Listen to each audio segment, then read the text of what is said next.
ડભોઈ તાલુકાના ભીલાપુર ગામ પાસે થીપસાર થતી ડભોઈ વડોદરા રેલવે લાઇન પરથી ધસમસતી ટ્રેનની અડફેટે આવી ગયેલા યુવાનનું મોત નીપજ્યું।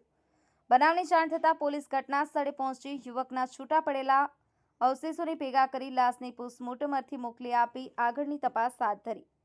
ડભોઈ તાલુકાના ભીલાપુર ગામ પાસેથી પસાર થતી રેલવે લાઇન પરથી પગપાળા જઈ રહેલ યુવાનને ધસમસતી ટ્રેને અડફેટે લીધો હતો। ટ્રેનની અડફેટે આવેલા યુવાનના કપાયેલા અવયવોની મૃત શરીર ઘટના સ્થળ 1 કિલોમીટરથી પણ વધારે અંતરથી મળી આવ્યું હતું। નજરે જોનાર લોકોએ પોલીસને જાણ કરતા લાશ પાસે પહોંચી મરનારની ઓળખ છતી કરી હતી।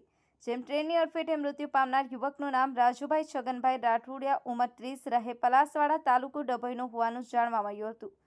જેની લાશનું પીએમ કરવાથી તજવીજ સાથે તેના વાલી વારસોને જાણ કરવા સહિત આગળની તપાસ હાથ ધરી છે। ફઝલ રઝા ખત્રી, ગુજરાત અદ્ભુત ન્યૂઝ ગુજરાતી, ડભોઈ। આપણી આસપાસ બનતી ઘટનાના સમાચાર જોવા માટે ગુજરાત અદ્ભુત ન્યૂઝ ગુજરાતીને લાઈક કરો, શેર કરો।